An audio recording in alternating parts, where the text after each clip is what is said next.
Rather than adopt a specifically a Holy Week theme, I want to just offer a few thoughts on the subject of mindfulness today. The idea of mindfulness is giving our full attention to what we're doing in the present moment, and it's an emphasis and a spiritual discipline that has been taken up on the part of many particular religious faiths, as well as psychological practitioners who emphasise the importance of that discipline for well-being. And I think Christians too can learn a lot from this particular discipline. Recently there have been offerings known as Slow TV, and one of the programmes I watched was on the subject of the Ghan. The Ghan is the longest passenger train in the world apparently, and it takes 54 hours to journey between Adelaide on the south coast of Australia and Darwin in the north.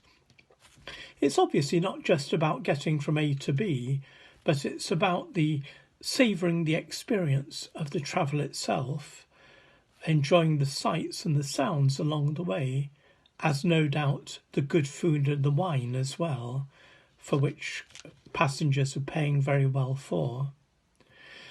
Another offering of Slow TV that I watched in lockdown a couple of months ago featured 3 male religious communities, Benedictine communities in the UK. One was Pluscaden Abbey here in Scotland, the other was Downside, the mother house, and the other was Belmont Abbey near Hereford.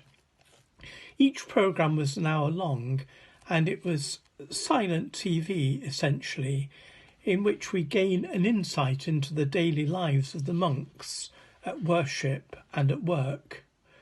It featured a beekeeper, a carpenter, an embroiderer of vestments, a baker, an icon painter, and it showed how monks relax. There was one elderly monk throwing a ball around for a dog that the community owned in the grounds.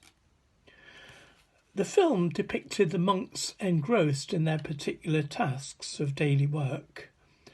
The monk who specialised in painting icons stressed especially that this was a discipline well suited to the practice of mental prayer.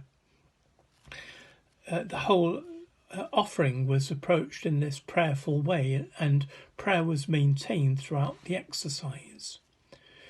One of the best-known hymn writers was a poet-priest called George Herbert, and George Herbert stresses in one of his hymns that God isn't just interested in the holy bits of life, the offering of worship on Sunday, but daily living.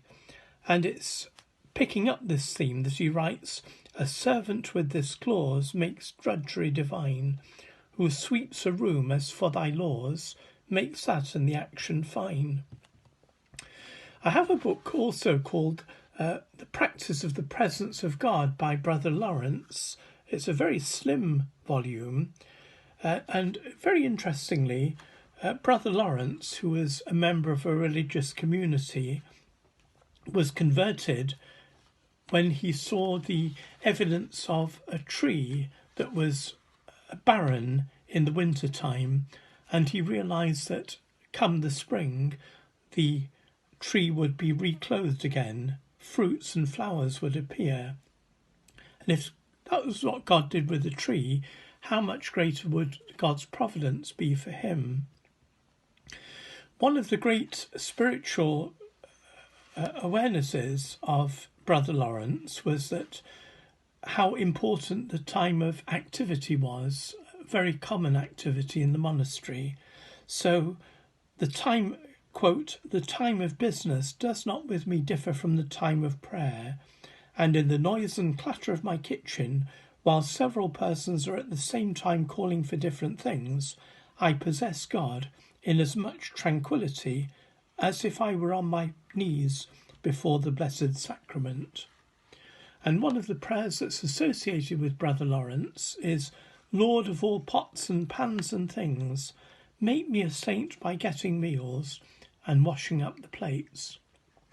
So let's be aware of that prayer and what it is symbolic of the next time we do the dishes, and live more fully in the present moment, prayerfully